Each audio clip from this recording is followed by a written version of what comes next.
li nga xam ne mooy gis-gis waxtaane si li nga xam ne rek mooy yóbbu dëkk bi kanam.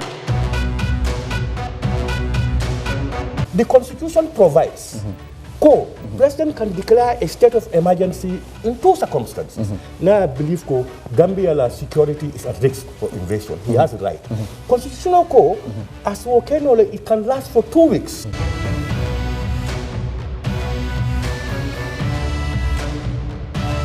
yéen ñëpp gis ngeen ne dañu oote ne nañ ànd soppi nguur gi fi nekkoon loolu pexe la parti yi bokkuñu xalaat bokkuñu jubluwaay lii pexe la rek pour génnee ngu réew ci loxo benn nit te jubluwaay bi mooy won ne fexe nag nit ñi moom réew mi ne nañu ànd ci xel ñu tabaxaat réew mi.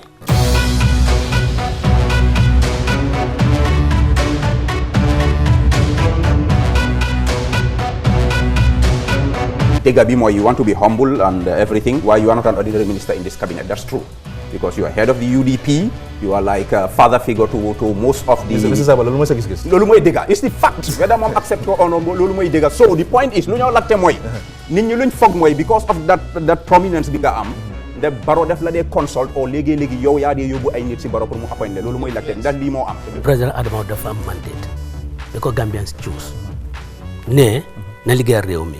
mu tànn ay nit ñu liggéey ak moom man ci ñooñ la bokka ma ngi liggéey ak moom ngadi ko ande mela ay mul ay tiñarol minke Gambia jang mul ka woleta ka foko APRC fananda do tiñaro tole alle mu stade le sodo ka APRC ta kala image de da kotenge isaje fu Gambenol kotenge si la pati ñina kotenge. Yalon say you are putting me in a funny position. Mul ka fo do kam da ni fa de ko bita jahannaba ni kala te ko kala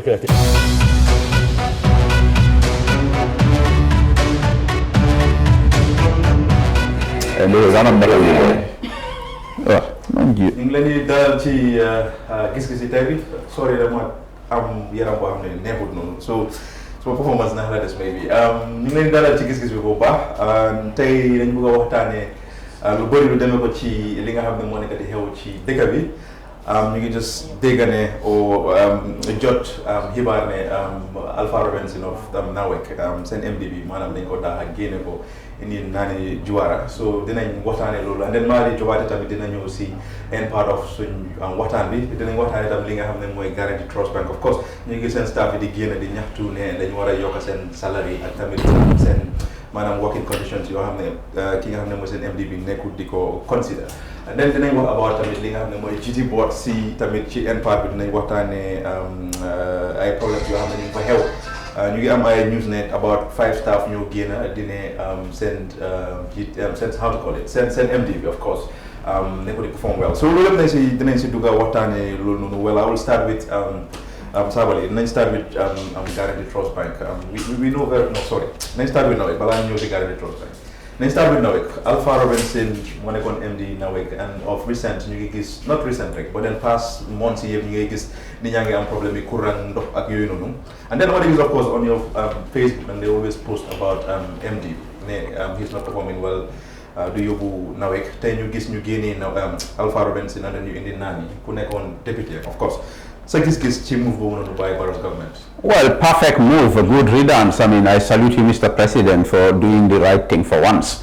I think this is one of the greatest decisions that Barrow took as president because Alpha Robinson dafa amoon a cartel friends ami yi nga xam ne ñoom la bokkaloon Moja yi nga xam ne mosu ñoo bokka si lu correct si dëkk bi they've always been here criticise Jawara ba Jawara génn fi gunde fatal ko criticise Jawara fu bi Jame génn fi nga ñëw si Barrow jox la place ngay robbing the country broad daylight loolu moo fa xew good move firing Alpha Robinson appointing Nani if it is true is the best decision ever.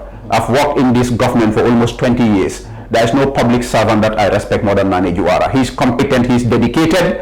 Te Nani will complain si liggéey lum naxaree dafa génn def what needs to be done to fix the situation and we know him for his honesty.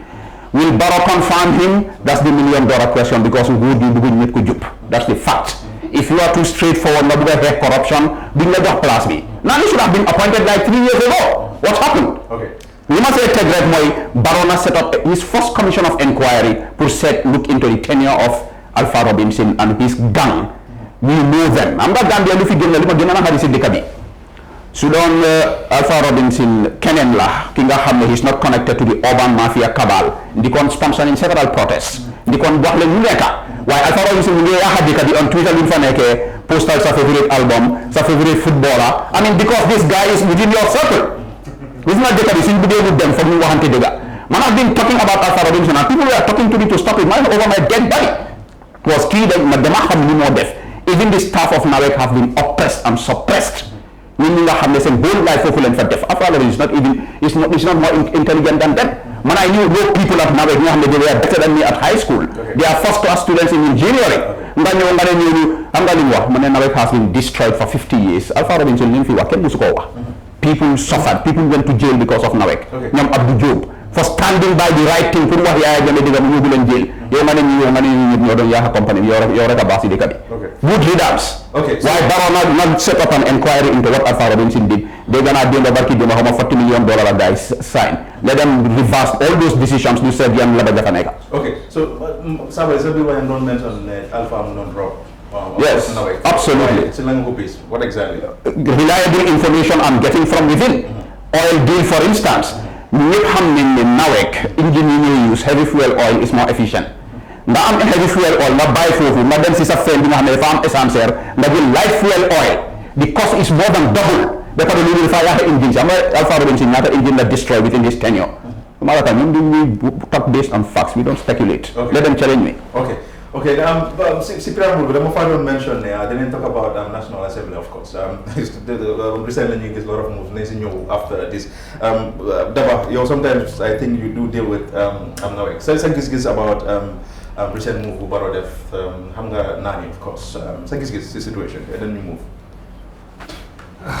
to tell the truth man hanga so remember when Fatajo was removed and the NAWEC issue came from Giss one, I think the right replacement for NAWEC would have been Nani.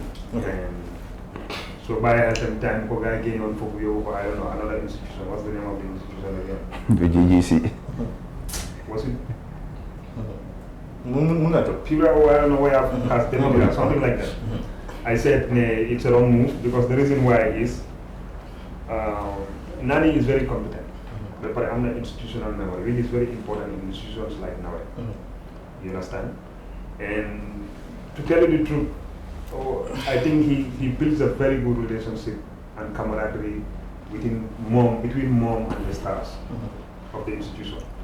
Because some leadership is not only about toxic office being taka necktie, also, but it's somebody who like when you talk to this staff, then now he's approachable. Nani wouldn't look at you and come like he cleaner or driver or whatever. He treats everybody with utmost respect. You understand? And like somebody said, to be honest, I've known him for a number of years. When it comes to honesty, I can vouch for his character. He's a very honest guy. And he loves the job. You understand? Because I'm not legated, it's not only about the qualification, but also the person needs to love the job. Because now institution like harmony. So when I get MD, you must be ready to go out there on the field this happen. Whether it's raining, whether it's a weekend, whether it's late at night, book the game. And another thing also, engineering experience. Understand? And like last week, I know maybe it's about time for you fragment the company into two, water division, we make our own component, we establish, and then the electricity generating different company. But I think, like he said, how much is in Butaga again in Alpha, I don't definitely know. But how many of late, even though I'm not using NAWEC because I am 100% solar, but the latest people post every time, and I have family members also use NAWEC. So which means electricity and water has been a problem for the past months. You understand? So Lolo could be a factor. It could be also that. But conclude some performance was not good. Alpha Robinson, Lolo, right? Well, I'm not need to performance. I'm so gauge in so many aspects. Okay, Nim has customers. Man, smoke gauge has a customer. I want to know. Because look at my, if I pay for a service and the service is not delivered as it is supposed to be delivered, I want to enable good service. So us as consumers of NAWEC services, we are not happy. We want a clear example, like man apply na produgal no. after paying, you know, they sold everything, they charge me money. I paid after 9 months of waiting, only to come to install computer market. You might want to so many guys mistake. You understand? I should have paid double, I don't know, or triple the amount. But I get it. So I end up doing both market because I cannot go and pay that amount of money after doing my invoice and my fee already. You understand? So how many Gambians maybe like develop? I'm not listening. So maybe so many people they went through that and hunger. So good man as a customer, because from my way I'm talking like a customer. So you can pay for a service that you're supposed to deliver to me and you're not delivering that service. The amount of performance is bad. So based on that, I'm allowing a performance. Okay. Then move to Nene. Nene, thanks for Q card. Then you proved another level. Professionalism. Exactly. Queen of professionalism. Queen of Giss. You see? So there is a Giss on the situation, because I know you have complain a lot about a lot in this day and age. Basic necessities, we are still struggling. It's, you know, I cannot, you know, begin to even digest that. But then again, like I said the last time, I don't know Alpha. I came to know Alpha now. But then again, I mean, knowing him as the head, all I get is a lot of complaints about staff issues, administrative issues. Man, again, that's not my problem because I don't work there. My biggest problem is the service that I pay for and I don't get. Because again, you know, it's often said, there's this great woman, Dr. Margaret Ellis, in one of her books says, you know, leadership is influence. When you're leading and you cannot influence them, when you're leading, you cannot carry them along. When you're leading, you cannot make an impact. Then there is a problem, you have a problem. So I think the guy needed to sit back and look at himself to be able to get along with everything that was going. I mean, man, I always say it's cheating. And if I had a way, I would soon know it, because I don't take my hard-earned money, buy cash power, and then I sit 24 hours and not get electricity. It's crazy. So if they've looked into the issue, because a lot of people have been talking about it, the outcry was just too much. Maybe they've looked at it and realized that, okay, he is the problem, and then they felt that, okay, let him excuse us for us to be able to move ahead, and that's the reason behind the decision. Then I say I applaud Barrow, and then again, hey, you have to be courageous. Certain times, you know, when your people, you're the leader of the country, when the masses are crying about one issue, you have to sit and look and say, okay, what do I do to address the issues?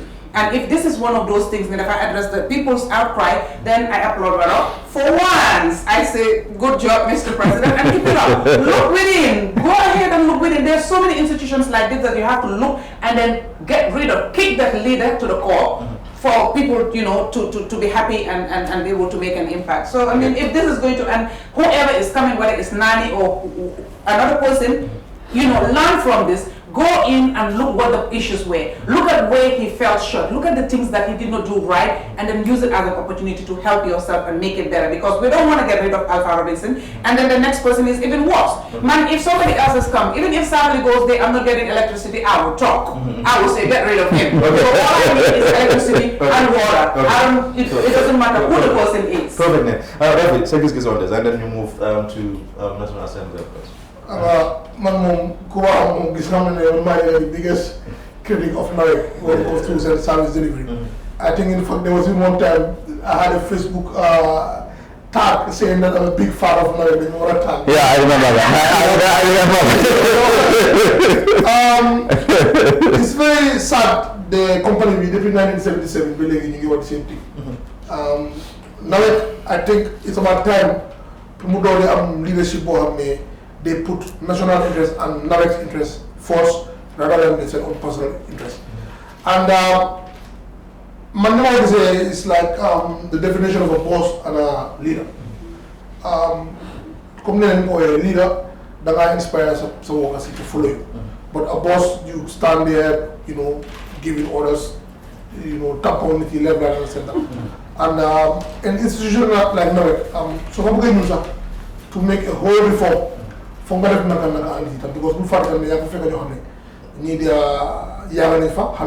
inside and out of NAWEC. They have engineers you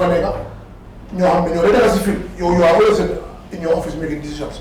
So when they come NAWEC, especially appointed Alpha Robinson, you always hear two different stories. One is he's a reformer of a new reform, and you know he's facing a lot of backlash from people enjoy status quo and it's coming to change, and everybody knows how that works when I'm a reform system was there for so long, people always fight back. But then you go to another camp, there is a different story about them allocating oil deals to companies you have following due process. I even had allocate a deal to company who was even more expensive than looking for fair. But they did not even agree on as a board member of unilaterally. So these are all allegations out there, and even though I don't have any proof of it, but man, no matter is these two things. So they may reform guy like they go to sabote. So they may for the time they make so man, overall, I will not rate him because Monday might whole day normally because of Quran. So ligay bo wara they were tell about it. So they literally I lost a whole day of productivity as a company. So the others that ligay mo sa ko post pour mo ñu gis. Why the others so pare won do ma so ligay bo na do mo def lenen extra. Why so even when ligay ma so ligay bo da bokku de ligay so because no one pare mo ko pare. So lulu man at thousands of people are going through the same thing. moom si boppam dafa day ragal a wax rek dama dem office am kuram nekk fa mu ngi it's true. So overall, must rate Marek out of 1 to 10, probably rate them maybe 2. Yeah. So overall, I applaud Lindef because of Nani Homo, okay, come a lot of good things about him. I just hope we put someone there or interesting company and they can laugh at not his personal interest because couldn't find after I think the company will improve. Okay, let's move. Sabali, the Kadi Kamara of APRC, she National Assembly. I think she's a member, of course. She is, yeah. So, there were laws you have that were brought by Jami. Then Mugis, right now, I'm just going to throw this question to you. Now, we don't ever like that. The same question. Because of course, line we don't get them in. So, Kadi Kamara, the laws in UDP, you get push these laws now. And right now, you're Giss, Sabali, you've worked with Jami as secretary. We are very powerful. We have worked with Jami. He is working with him too. So Sabali, you're what's the system here, of course, and then many people are complaining that there are a lot of laws you have that go to change, but then still money go change. But now, with the amount of debate within Parliament, well, I'm the Ansu man suma stance on the situation of so-called this failed project that is so-called New Gambia, because there is no New Gambia. So UDP convert the Albin Limwahla, there is recycled Gambia. And the emblem of that recycling is the presence of Mambure Njai as finance minister, Dara Esufi. Big following work like Gambia were the same thing. But Manima work in the beginning, and so some don't talk. People were talking here as if Jame is a fool, he's an ignoramus. He is not. I said Jame is smart. People insulted me. I still stand by it. Will be king. There is a reason. Whether you agree with him or not, don't come and just trash things like that. You feel how much a law it was gonna help him govern. Guy you reverse all these laws and they call them bad laws, and now we are finding out that some of these laws that Jame put in are actually good for the governance of a state. Because man to agree with Moi. And this whole ethos called the presidency Dole, while National Assembly the Dole at judiciary. The presidency is also an institution. Political parties, in Powder and all sorts of bad statements. Political parties are good, decent institutions. So the political parties also then want some level of control of their members, because they know you send time, send resources, send energy, put in somebody in office. Why should that person be allowed to cheat that entire entity to switch allegiance to somebody else? So man, I'm fully in support of UDP. They are move at the house. I'm fully in support of it. Not only UDP, we have GDC also. Well, we are the leaders. We lead all the progressive changes in this country. So I fully support UDP's stance on this. Okay. Yeah. That's good. Kadi Kamara was a little bit harsh now, so much study. Not put tone down. Now, because I'm like, politics. Politics is a funny game. Ansu man said this man don't operate in this country for the past 3 years. Man said to me next social media, man do about said Facebook leader bigger and that no. Man I said, young laugh for you bigger at long-term interest of the country. I think APRC, with all due respect to their policy stance, they need to play ball with us, you know, because Bakso is listening so much. Bakso cannot cage me. So political parties, man luma amoy, min bena common enemy len am lolu moy Adama Barrow. So political parties, we are going to cut your nose to spite your face. I'm going to be complicated, you know why?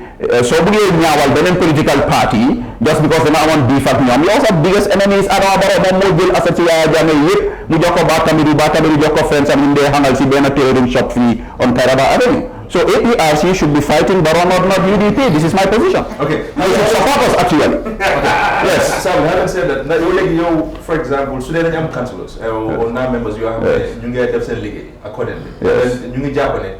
Send what. Go. But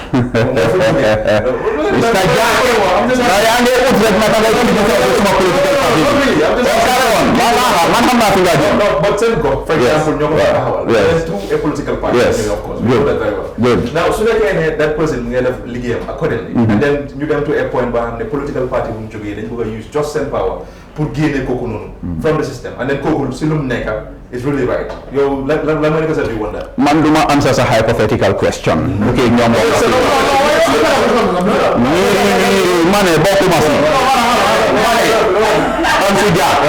the case is Sirifo Sonkomoneka chairman, Birkama area council, is the worst head of an area council in the entire history of the Gambia, and that's evidenced by what's happening in the market right there. Number of ism day, number protest free, occupied DA free. We made the linkages. Now the point is, the whole debate at the house is about Sirifo because they want to do that. We know if we do that became your brother one. Sirifo is a bad leader. He betrayed this party, we'll kick him out. That's it. And that's the right thing to do. Nothing else.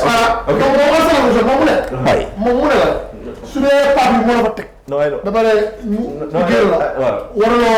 Continue because party man exactly. No, I know, but I don't criticize my party. I'm not Citizens Alliance.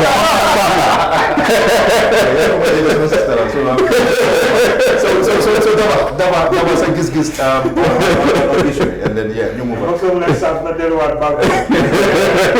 Giss, and then you move on. Okay, now my point is like, okay, it shows you how politics. It evolves, yeah. You understand? And to tell you the truth, if I was a parliamentarian, I would have voted for the law based on consistency. So they get a vote for the first time. But okay, UDP, NPC, they have a reason. And the reason man based more the coining of the language the use on that bill. Because the mistake like the language. The corona thing. You know now they're doing it. They're gonna lack of my question. Look at the phone for the MPs. That's the same thing they want to do for the local government official.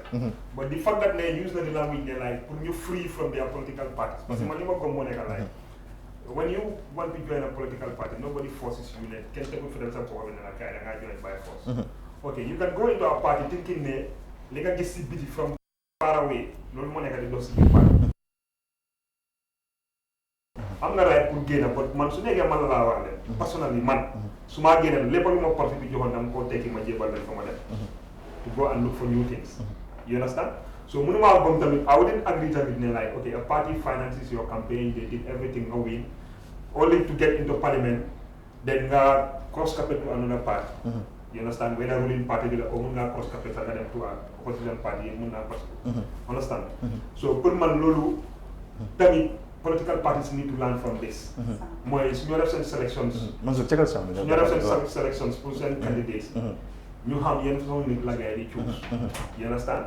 Because I think, like Sabari said, so we say man, the reason why do that you talk the debate affects the case of Sirifo is a clear example. Lolo Mota, bill bi mu ñëw at that time am nga nit ki moom su ñoo waxtaan ñu wante dëgg rek jarul ñu nekk di laaxa di kirin karak duga fi génn na fa understand the reason why bill bi mu ñëw at that time in parliament Alai Jawara might not say du ko binda si bill bi but the issue of Sirifo si la bokk and politics moo ko nekk di play understand so but the dëgg bi moo nekk like ne if I am Sirifo su nekkoon man la wax ma dem dama bëgg a génn UDP I would boldly stand ne dama génn UDP and I will give reasons to tax may génn wante léppoon normal tànka bu am na ni UDP moo tax ma am ko dama koo tekki ma delloo leen ko parce que man loolu laa ko and then I go out there and fight for I can agree tamit some people are saying ne tamit su nekkee ne that law allow nañ ko resignation suñu people cross capital mu nekk di happen dañoo nekk di am elections every time loolu tamit is something tamit ñu war a toog ñu xoolaat ñu xool ko understand waaye man dama gëm ne soo dem ba di taxaw si parti da nga believe in the agenda of the party so amee any disagreement with the party am ngeen internal committee at committee level mun ngaa dem foofu noonu nga present sa side of the whole debate nga defend committee the party and try to convince them you understand su nekkee dem nga ba feel like ne yow mënuloo convince party bi and da nga feel ne party bi lu ñoo def is at the interest of the party but not at common interest bu nga xam ne pour Gambians yëpp la then damaa génn ma wax gars yi damaa resign and I will write a resignation letter ma resign su nekkee ne député la damaa hand over suma parliamentary or su nekkee ministre la damaa resign ma hand over suma ministerial position or whatever position bu ma hold both in the party ak su nekkee gouverneur ñoom nekk di gouverneur ñoom ñoo tax man ma am place bu ma dama ko hand over I will not agree comme like party spend a lot of money on you campaign for you at the end of the day nga dem ba si biir nga bëgg a génn ak gars nga bëgg a tuux feneen it's not fair because loolu gis nañ mu rey yenn political parties because soo xoolee Massi Ben Diagne ñu génn a bàyyi politics and these are history yu nga xam ne for example parliamentary election soo gisee 8 MPs yooyu ñu mun a génn lan ma ko cause because logo boobu noonu nekkaatu fa xam nga logo su fa nekkoon duñ doon génn UDP let's just be honest rek they would have stayed in UDP even though nekkuñ di support agenda UDP sa waaye dinañ doon maslaa manage time election because ñoom kenn du pare pour bàyyi place am pour ñàkk sa alawaan ñàkk sa salary ñàkk sa moto and all those stuff so foog tam ñu start tam dëkk bi tam ñu bàyyi politique bu bari bi ñu start tam questions people for actions yu gars yi day jël nañ move nee na sa gis-gis and then ñu move to Rafi nee na sa gis-gis suma gis-gis mooy fellow Gambians. Ku koy Samba Sagna. On that fateful day, waaw fellow Gambians. man li ma jaaxal mooy I think it should be fini because consistency dafa baax ci lu nekk looy def ba pare looy def it dangaa déggu ñoom ñëpp kenn taaju fa sa bopp si assembly boobu noonu day gox yi ñoo ñëw ñu votal leen ñu nekk foofu noonu so apparently they're supposed to be representative of the people where they're coming from but are they really representing the people or they're representing themselves or they're representing a set group of people you understand we need to ask ourselves that okay ba pare yaa ngi ñëw léegi wax bi yëpp dem na ñëw na president has been set ñoom bañ toogee fii nii understand nga time boobu noonu ñoom buñ toogee fii mooy ñan I mean, this government, this regime, this regime, been taken over in 2016. Exactly.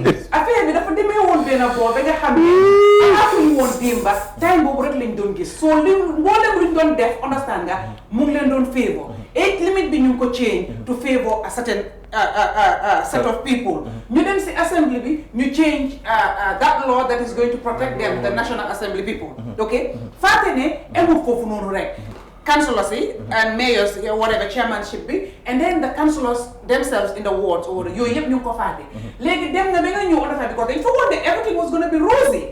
Okay? I mean, we've had lawyer Dabo, my lovely uncle, saying that only a boss eye will see him and Barrow have issues because at that point in time.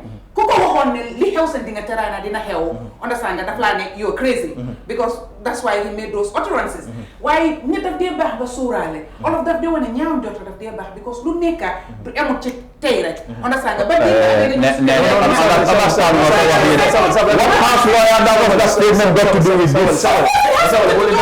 we all Mane su dee loolu la yaa ngi si yow sa bopp yaa ngi bokkoon si coalition bi nee ne you are part of them so yéen ñëpp a am disappointment don't single out UDP yéen ñëpp la ñoom Rafi yëpp a bokkoon support coalition bi Gambia has decided you are supporting the coalition you are Barrow's favorite yéen a nekkoon fans club bi mane ñun ñëpp a am disappointment let's accept that yéen a faya boy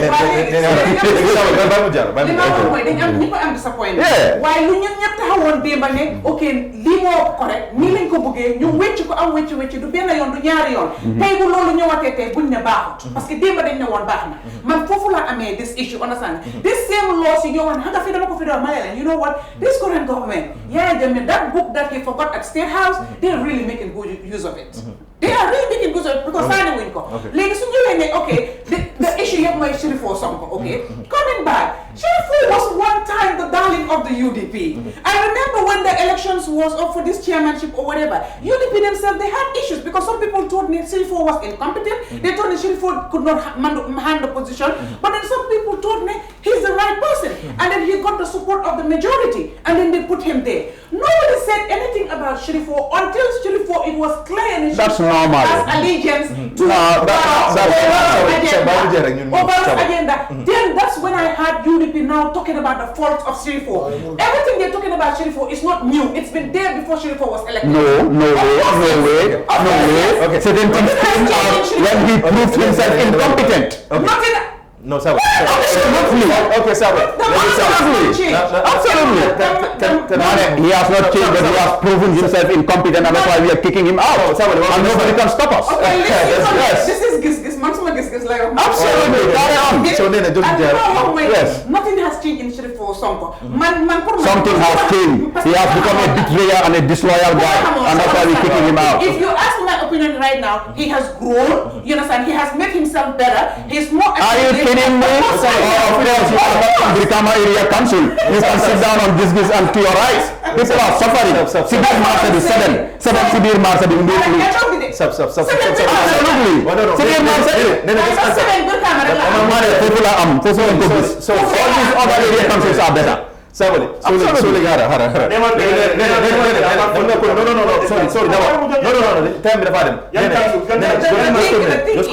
thing is, my thing is, you know, if I was in the house, I will support this bill because dunya bullet, lu fa amon la, te ñi ko against fu nekk ni, ñom ñoo present so man I support this bill and I hope that it passes. No, because CA and the coalition is clear. This whole issue. Man, I'm not in the camp. But they want to come, let's say, sur la party, fale. Me pare yo nga buy party bi, yo la nga wara resign from the post bi. Because after si munna neka two things. Loi yo no, man dama believe ne Yaya Jammeh moko fi indi because Yaya Jammeh dafa bëggon pour every position ci dika bi mu mun la da. Mu mun la da. Yaya Jammeh dafa da chief justice, dafa da speaker, dafa da lu neka. Yeah, because he's intelligent. The only people who knows that may want the elected people. So we don't coin this law because the majority of the elected people are from his party. So when he coined this law, it means you don't control it. Lolo man suma gis democracy. Anyway, koku mom detail now anyway. So when this new government came in, new gis na law was not favorable. You get a law. So man agree na pour ñu génn loi because they want to extend them to every elected position in my opinion because man mën naa nekk ci parti and then parti bi doon di shift direction moo xam ne man neexuma suma parti bi doon di def yoo xam ne is against the law and stuff I have the right to leave that party so if I leave that party now why should I be penalized when it was the people that could be elected but I also agree on a part with Daba because England cross carpet am na fa dañ dee def cross carpet America cross carpet am na fa waaye England na ma gis ne nit su bàyyee parti rek daf dee nekk comme it's not law but it's like a gentleman thing agreement boo xam ne da nga resign from the party nga taxawaat pour nga wane ne yow mun nga faatu wante but it's not legal so man dama believe ne law boobu noonu ne ko war a génne but also dama believe tam ne we should follow the law lu mu wax because at the moment law bi dafa wax ne suñu génne si parti dañ la fa war a génne so I don't understand why tam UDP ñu génnee Sheriffo si parti bi te Sheriffo is still di Brikama Area Council chairman because dina naa keroog benn UDP MP mu noon argue on télé. I agree with him. Mu ne loi bi li la wax. So even if we are saying ne UDP kon léegi moom ñoom before dañ against law bi léegi ñu ngi ko support. But the truth of the matter is that loolu mooy di law. and ñun as a dëkk dañ dee operate si law. So suñ ko génnee foofu noonu. man I think the law dafa wax correct ne dañ ko war a génnee tam place am bi. So but I also support the move bu parlement bi di def. pour mun a scrap that law. because man dama believe ne nit yi suñu électé kenn warul la fa mun a génne. Okay. That's very good. Let's move to Guaranty Trust Bank. Sabally, nañ ñëw si lii ñu ngi gis recently seen staff yi of GT board GT Bank ñu ngi génn di ñaxtu. gars yi génn non because ñu ngi war a issue GT board bi so gars yi génn di ñaxtu ne seen salary ne dañ ko war a yokk ak tamit even certain things yoo xam ne mu ngi xew within even promotions ak yooyu noonu yëpp dañ ko dee am on time because of seen MDB and knowing very well ne ñoom def perform well ne bank bi for example guys scoring about 155 million in June according to some of things we ma gis and then gars yi nga complain ne gars yi war a am appraisal committee boo xam ne MDB dafa war a di consult gars in terms of promotion, in terms of certain decisions you have to go jail within the board. I know you've worked in Central Bank, not this time, as an economist. Do you have an idea on this? So, you just an opinion. Man, how much? And la suma obligate at Central Bank. No, of course. No, because I don't have any idea about that. You don't have an idea. So, I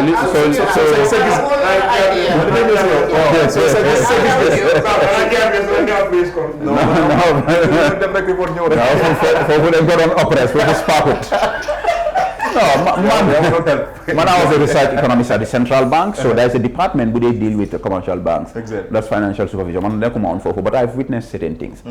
And so the fact is, fee employers respect employees. Fee liggéeykat amuñ right. People are oppressing workers left, right, and center. Unfortunately, just like Nene is doing on the Sirifo Sonko issue, because we meet in yen elite yegulenko. Yen angi talk fi di support sen boki elite. Man have had a consistent complaints. Man from Sabah Sanjal Kanaba.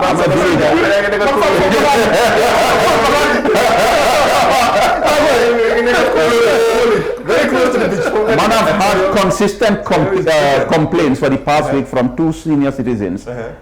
Off Denton Bridge here, Indians in enslaved in Gambian women working under the hot sun for $50 per day. There is no protection. Labor Department will then cover a scrap completely. But that shows how much President Barrow and his mafia cabal do not care about the welfare of Gambians. Because everywhere in the world, workers, state be more than they protect. So let's talk first about those women decorticating cashew, those women at the Karafi center in Kafuta, all over the country. You get exploits in Nini. So you want to know whether you see Banksy, you civilized slaves, the ones in neckties. Because I'm the Nigeria. Then you are a culture for takes and boss. Nyom sa boss yala them call jamu. We are free, independent human beings. We respect our bosses. We don't worship them. So Nigerians, you want new fee, then you want to wait and dohalim. Moment if Nana is working for you, you don't own her. She learned and got her certificate, and she's a dignified human being. Thank you. But this thing started lady. I remember when I was at Central Bank, FI Bank, fee Nigerians the same thing. Like forces staff, you sign a bond. Binga hamne andu takle lua. At the time, Central Bank and back nyom. So GT Bank issue is not a one-off. You bury suffer in the system. It's wrong. And I am disappointed that the Central Bank Deputy Governor Nyona fee the act fee. I don't how much I describe it. Let them sanction the bank. You know, this is not the first time. 100% will the staff and the GT Bank management should be sanctioned immediately. But that's as if we have a government. We don't. Okay. Yes. So Sabali, because I know I have a friend who don't work in a bank as a branch manager. In fact, but salary I'm no more teeth. Man, I'm for like don't earn a lot and then don't enjoy a lot. Why have money banksy come no then they abuse. They are all suffering and they don't have a life. Even working hours didn't they respect. Then I neka jigen bu sey nga dem liggéey suba by the time ngay egga kër sa family bi yëpp nelaw nañ. This is wrong. And Central Bank ñoo wara regulate lii. Adama Barrow ak nguuram bi ñoo wara jóg ñu protect nit ñi. This has been going on forever. Okay. At least if there is any meaning to our so-called New Gambia, let the workers be respected. So many yokka suma salary. Jox ma suma due appraisal ñu promote ma. It's not automatic. Just follow due process. Okay. Ñag yi dañ yabaate. That's the fact. Okay, so Daba, then you move to Nene. Nene will now experience. Okay, one little thing I know about the issue. I don't understand why would an NBA appraise somebody who is not working directly under you. Because you don't understand to appraise. I'm always in Chaperekana. Appraisal is done by your line manager, like a supervisor. Appraise, and then it goes to the line manager, then when them see committee, then committee will recommend for approval, then board will approve, you promote. Okay, when it comes to paying commissions at the end of the year, you see this COVID issue. Businesses being hide behind COVID and they're going to make money. But I think the last people who should cry of not making money because of COVID is the banks. You understand? Because if you look at the banking system in Gambia, man, I totally agree with Mohamed Sabal. I've been a banker before, even though man bank money want to do it. All honesty, I think it's one of the banks you don't pay fairly up there compared to other market rate.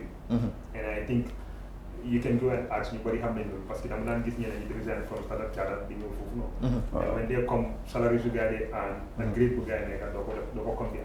But I agree with Savali because there is one of the reasons to that man buy is disrespect. The saddest thing when I like this, we can talk about Nigerians. But it's not Gambian quotas, you make managers in this bank, you're going to make jams at that Nigerians. You're going to I'm telling you, no, that's the truth. Because you're not having management meeting. Man, I could remember fully. And that meeting, you talk with the MD, we were rubbish. Now, this quota, how many days, you know, I double master's law, you know, I master's law, years of experience, I work in corporate America. We am fix up to challenge MD. So, where you come like, man, can do the teach my line. So, understand? So, what they are more interested in is because you get AMSEN benefits, you get AMSEN allowance, you get that deal at MDB, you get Lakers and Harris, so they don't care about the welfare of the other staffs, whether drivers will tell us. You get a solar bank and you know they are the people who are paid less. Come for example, like Teller, you get operations, then I would know. Operations, you know, they can the backbone of the bank. Okay, you has a teller. Now make strategies, you make account. Now make surplus, you credit because you better surplus account of the bank. At the end of the day, you go to the bank. Wow. A lot of people are not coming out to talk about these things. So man, these are things you have money after I'm going this. I was fortunate enough, corporate audit land network. So man, I have access to all departments of the bank. Understand? So these are things you have money. Gambians are going through this, but also we can talk about government, the Labour Act is there, but Gambians, if you in the word unionism, in the word unions, institutions, in banks, so they get in class. They want to create union, they want to stand up for themselves.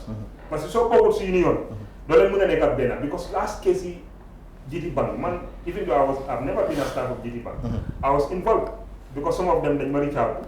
But linga gis mo neka like okay, since ñu wési digal ni ciow mu bari. Ak dem ya gis exemple bobu non. Ay gis dara li jangé dem di la téggay pour ñu wax ak seen ciow bu bari bi yob ak gëna dañu démé ñu ngi daw di laatu kenn bu taw. Comme ni yow so wala na rek. Daba Modou Camara social security. So these are some of the things you faté happen. So lo happen moy biñ démé be gaay ciow bi bari xam nga. Da gaay mu jé dem court. Ñu dem be midway, bank was able to convince other people. Was that in 2017? Wow. So another thing also that look banks there, which government needs to come and look properly. They outsource send HR department to companies who are how many even if HR sir. Understand? Most of these staffs they're direct employees of the bank. They have an signed contract with another third party. Ko xamne ñoo ñu la bank bi day fay ñoo ñu fay stars. That is wrong. Understand? Yeah. So most of these people ñu ko def they are janguñ HR. They don't even have a degree, but it's a way of making money. Ya ngi am ñoo ñu ci bank bi ñu mëna jox opportunity pour ñu make xaliss and they are making money so they care less. Da nga liggéey bëggulo liggéey and we all understand sometimes you blame stars but you don't have to sometimes you don't blame because su nekk man suma family man lay yaakar ba ngi wacce am oncle bu nekk ministre suma papa du president nekk millionaire. You know, I need a job for my sustain my family. So at the end of the day environment so conditions with that I will still manage to work because mom ñaka job bobu non fa la jëlaté liggéey. Okay, nene sa gis-gis manage nga won trust bank guarantee trust bank. Oh, guarantee trust bank. Yeah. Well, I thought trust bank. Okay. Ada si system bi de. Nene joñu sa gis-gis ci situation. but longer, my banking career, and then moved to Skybank for like 2.5 years before I finally resigned from the banking, industry. But let me say this, this is my career, so it's close to heart. I'm passionate about it. But then GT Bank, I've worked with like maybe 4 MDs. From what? Ayo to Lekan to Femi to Bolaji, 4 different MDs. So at least I've got a taste of different leadership styles and qualities. But then lima of my Nigerian ñom seen interest moo leen fi indi. ñëwuñ fi pour kiki with anybody, ñëwuñ fi pour lambi so ñëwuñ fi pour xaritoo. And when you walk with them, di nga xam ne you're only their friend if you're doing what they want. If you're doing what they expect you to do, if you're doing it the way they want you to do it, you are their friend. Otherwise, they don't know you. Léegi dinañ fi nekk liggéey yow ay 10 years duñ musa ñëw sa kër, xëy na yow di nga dem seen kër waaye duñ musa ñëw sa kër. Soo leen àndee oo dajee si biti la moo nekk on function parce que they don't have your interest. They don't care about you, they just care about the job. So ñun ñoo war a xam ne this is who they are and lii moo leen fi indi. ñu am tam regulators yoo xam ne which is the central bank. We have a bankers association. Man dama ne toog ma wonder what is the role of the bankers association? Why are they there? Legal Harris? You understand? Because I don't see them intervening or doing anything when it comes to banks affairs or staff affairs, welfare and issues. Well, they are bankers. You understand? So I'm not going to talk about it because I've not seen them put any impact or do anything for them. But then again, Nigerian sini, they instill a culture in this banking industry, but it wasn't here before. Never feel one. And then we accepted it, and it is now a norm. It's best practice. That is what everybody follows. And who do you blame? Us. That is not our culture. That's not our style. I mean, in terms of doing the work right, I always say that professionalism is the language of business. It's the same everywhere you go. It's just the way they say it, based on your geographical location, but it's the same everywhere. And that I feel it should be instilled in everybody else. No cut short, no cutting corners or whatever. But then this appraisal issue, which is the key, it's not even a salary thing like staff anyone. The key thing on top of their demands is the appraisal issue. Then when I remember appraisal used to be every 6 months. But then as bosses know, because of, the head, you're serving the interest of, the shareholders. You want to cut costs. Now you feel, every 6 months is too much, it's costly on the part of the bank, and then you want you could for every year.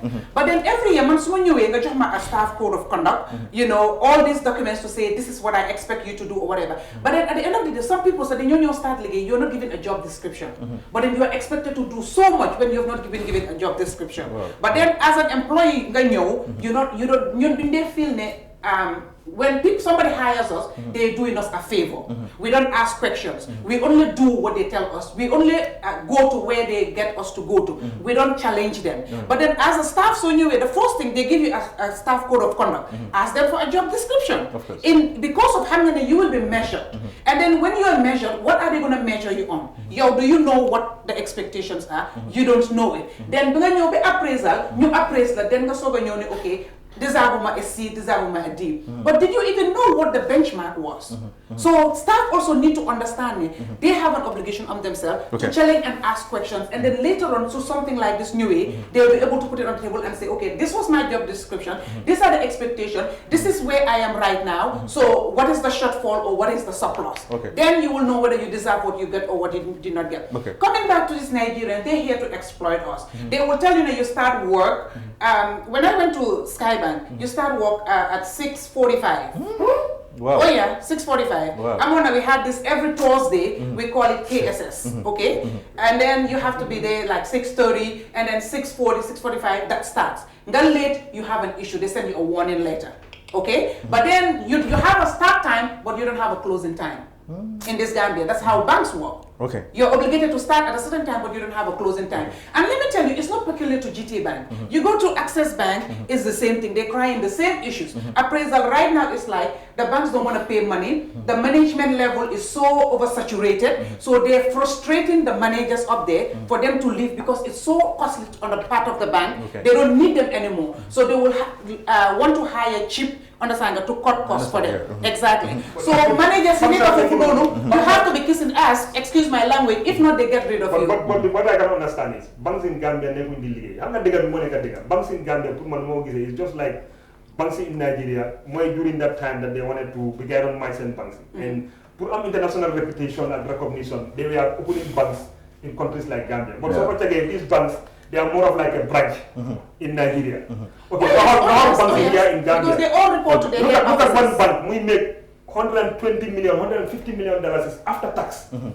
Okay. But let me just wrap up. So guess that so somebody like Access Bank, you know, they don't even have an approval limit. Fees of it's only a loan, okay? It's like raise a don't go. So basically it's like businesses, they are struggling. You know, they're struggling to get loans or facilities from this bank. So loan, they have to refer to Nigeria for approval. It takes a long time. Wow. And then based on your standing in society, based on your connections, that is how easy it will become for you. A genuine business, and a connection, you may not have it, and then your business will end up dying.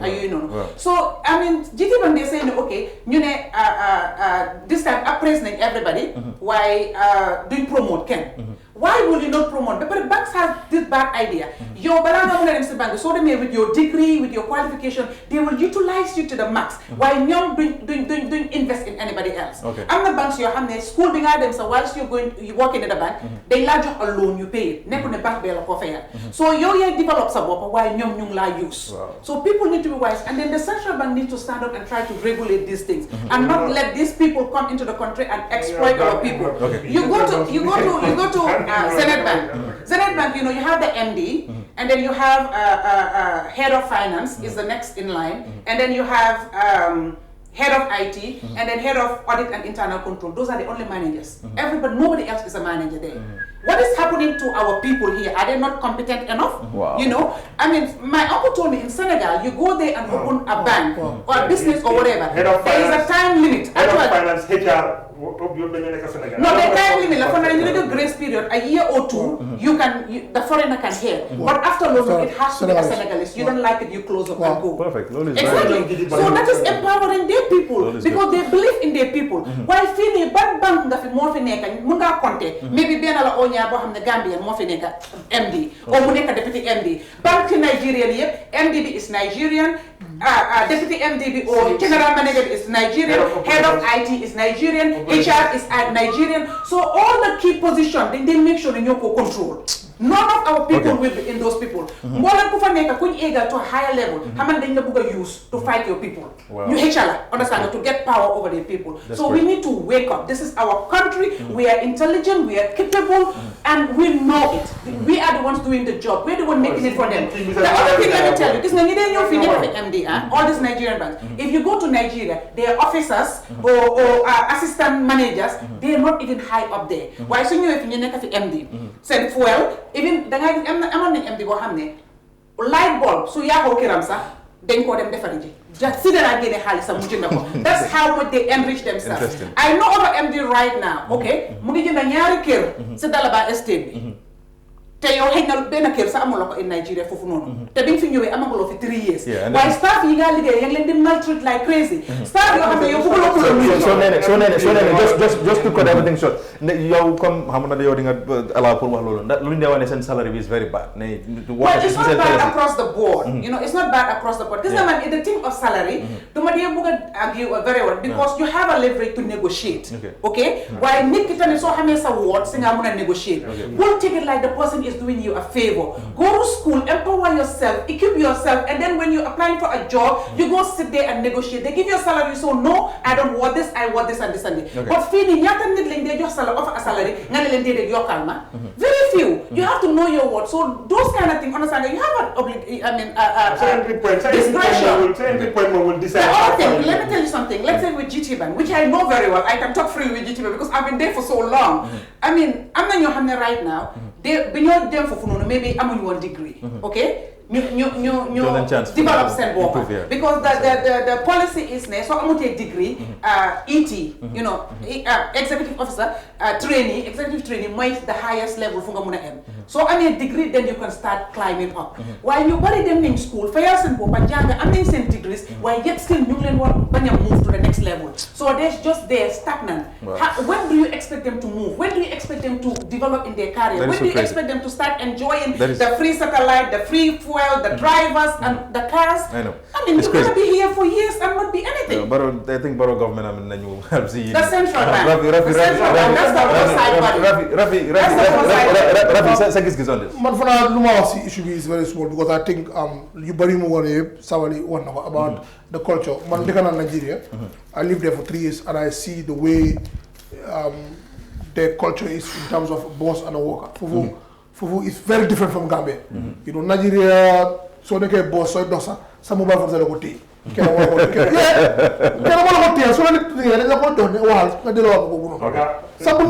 it's like you are like you know come yala basically this MD bu am fi ci bank that's how it is but Nigerian si duñ tolerate dissent ñom understand ñu very also Nigeria is very easy pour nga daxadit te lolu nekkul case bi fi Gambia so I think central bank has a lot to play in helping regulate because you're not regulating body. But I've heard of an instance a long time ago, better bank when you want people sit up. And they're gonna even when you want a central bank, send salary you guys pay for central bank and hey, you never buy it to 1 year. So I'm telling you, no one died never buy 1 year. So imagine no one tower fee and they are not regulating for us. So we are doomed. So I think this thing needs to change and central bank they really need to help because you know the regulatory body will protect you. And Gambian system they want to form unions pull demolish and boba see things like this because you know more about it. So do not look because mom expand somebody even though I hardly agree with Lumdewa.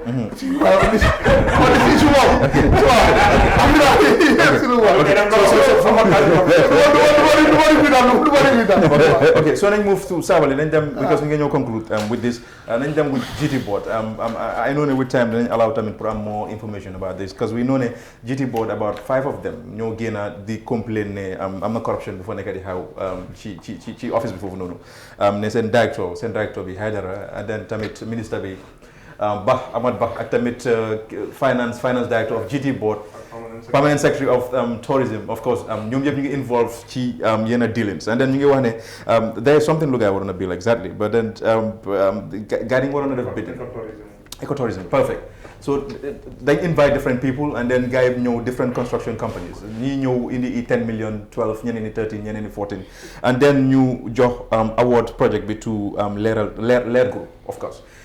And then the loan charge was 25 million, a difference of about 10 million or 8-9 million compared to other construction companies in Lugai Tech in place. So Giss in this, and then with time maybe they develop put up more idea about this. Well, man, betut ma. Allocation of land, see, tabi. Betut ma, jahalut ma, because corruption defa dagan singuri Adama Barrow, and he is openly condoning it. Film dore moy with 35 million ñewé duga ci account jabaram. First lady. Dara hewot si not even an investigation a commission of inquiry the secretary ñew mu complain ne nekuñ di doxal raaj ñu daaxa ko so that means that the culture of even complaining loolu lañ shut down te kan moo spearhead loolu mooy Batambedu the worst attorney general minister of justice to ever serve this country nga dem Banjul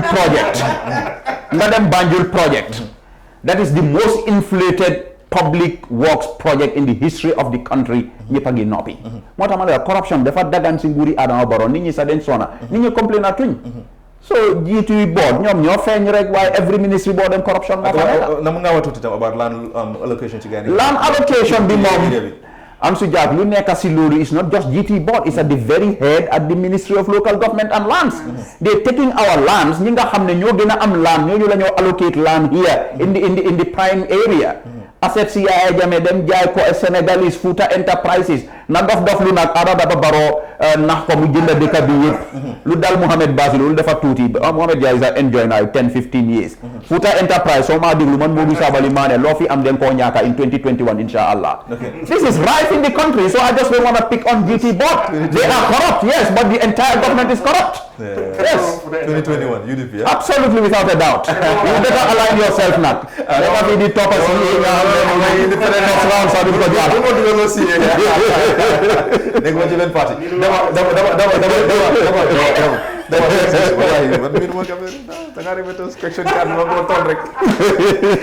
sa gis-gis and then ñu move ñu close with programme bi.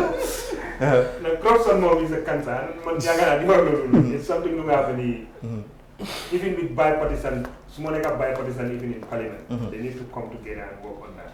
And make sure all these managing directors, these ministers, even that you understand? Parliament, you set up a parliamentary committee to investigate some of these things.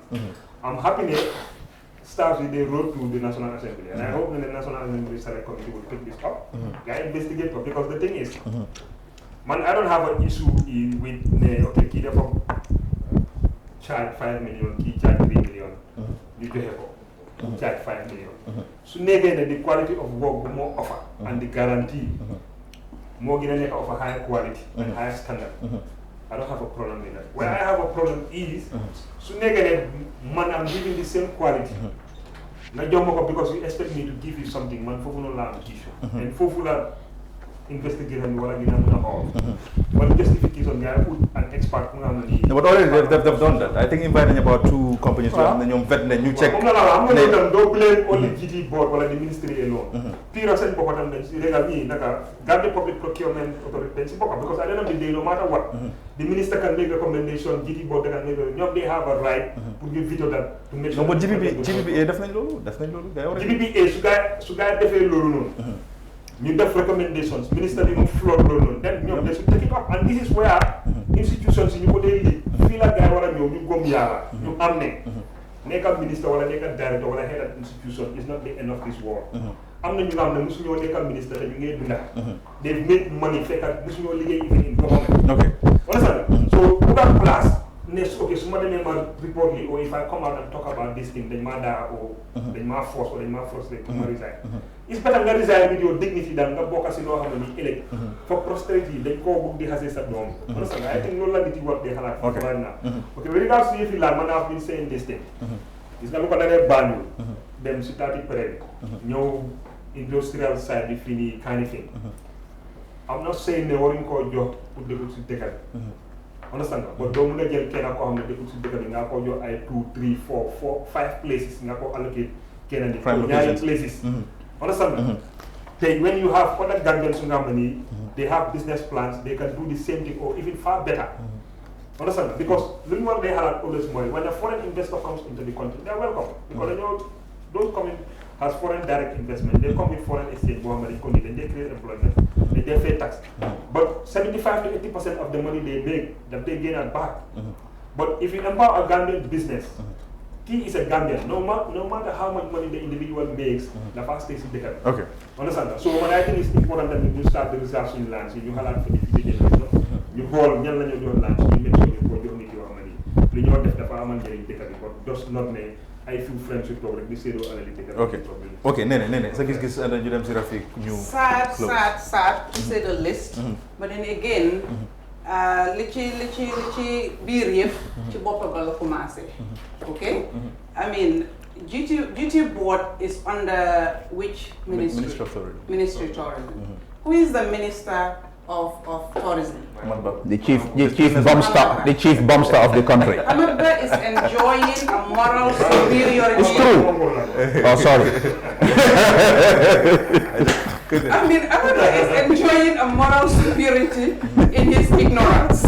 So, Amanda, honestly, I will not expend a lot of energy talking about anything that Amanda is doing or Amanda is in charge or Amanda is in control because it's a waste of energy. The people that are working there, send degrees, send qualifications, they did not get it through more. Let them try to do the right thing. Because at the end of the day, all this thing is going to come back to catch up with them. Karma is real. Okay, we've seen it. We need to learn from past experiences and let them make it better. They are trying to enrich themselves. Kan si ñoom moo xam ne dinañ ko enjoy ndax seen doom dinañ ko enjoy ñu ngi toroxal Samba pour neexal parti. At the end of the day, I mean kii toroxal ak parti mi jox lu neex li yëpp xëy na Samba yi ñëw naka lañ ko xatee jaale leen parce que duñ enjoy loolu noonu. So liñ nekkee this corruption thing like Sabally said, it is almost becoming a normal thing in our system. It's like we talk about it. I mean, how many people have talked about these allegations? Because this is not the first time. I say it when Quran talked about the Janneh Commission, all those revelations. They were alarming. But then who talked about it? Nobody. So many other things come up from these institutions. People will bring up all these things, but then who talks about it? Who follows it through? These people, the letter that is circulating was addressed to the National Assembly. They're talking about local government act reform, local government act reform. That is one aspect, like a pinch of the issues. Following it for how many weeks now? Is anybody going to table this issue? Because it's huge. A lot of money is being lost, both on the part of the government and then the investors, the people that are coming in the country, having goodwill intentions to invest and help us develop this country.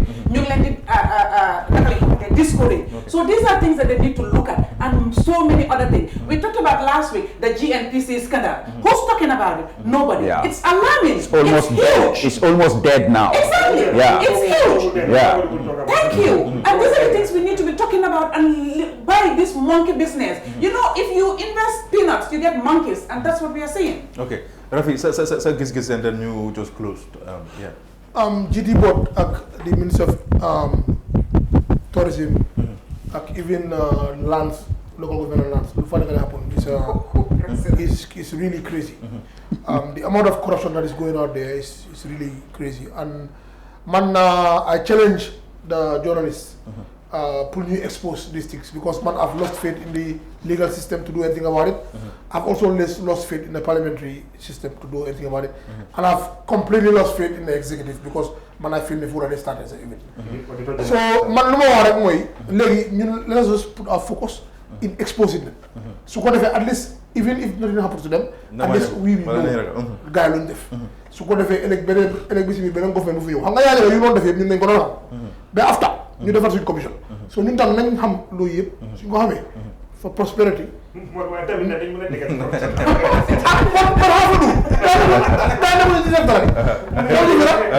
I'm hearing stories, so many stories about Bruford Heights. ñu ngi allocate fu laan yoo xam ne government officers yi ñoo fa nekk di ko sampa ñoo xam ne short time 3 years. Bruford Heights is very expensive. $6 million nga dégg la ñu ko allocate tay man gis naa official boo xam ne GT board la doon liggéey mu ngi sampa taa boo xam ne next to my kër suma taa boobu xam naa ne rek by rough estimation is more than $10 million moo si dugal fan la ko amee xaalis bi indi short time pour mun a sampa taa boobu soo demee ci këram yi nga fekk mu ngi pagi xëy na US pour fan la ko jëlee xaalis boobu te GT board so xam nga this thing I'm just pleading with the National Assembly nañ ko follow through because yow ñu allocate kenn contract and the difference is so much bi nga xam ne dañ even hire an independent surveyor mu ñëw mu check mu still verify that it is wrong and they still wait for that contract and you see how you can have the wife to be the deputy, to be the permanent secretary, and you have the husband to be the. No, those conflicts of interest alone.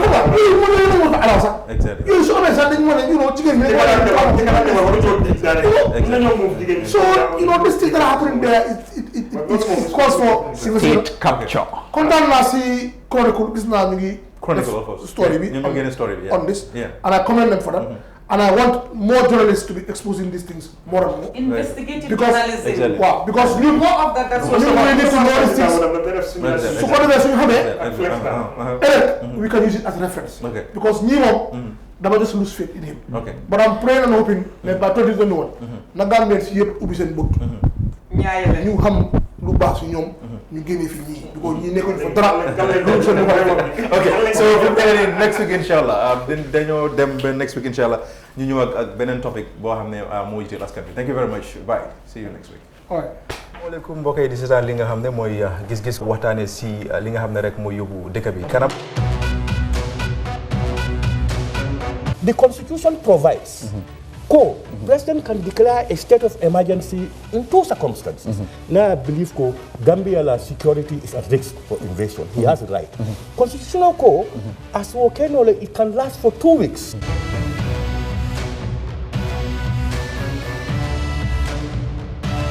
yéen ñëpp gis ngeen ne dañu oote ne nañ ànd soppi nguur gi fi nekkoon loolu pexe la parti yi bokkuñu xalaat bokkuñu jubluwaay lii pexe la rek pour génnee ngu réew ci loxo benn nit te jubluwaay bi mooy won ne fexe nag nit ñi moom réew mi ne nañu ànd ci xel ñu tabaxaat réew mi.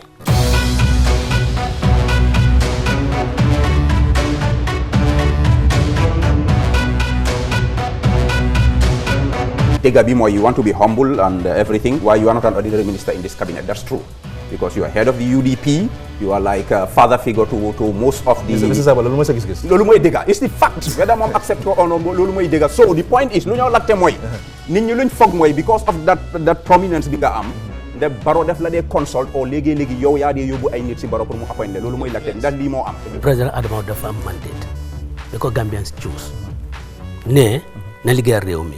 Mu tànn ay nit ñu liggéey ak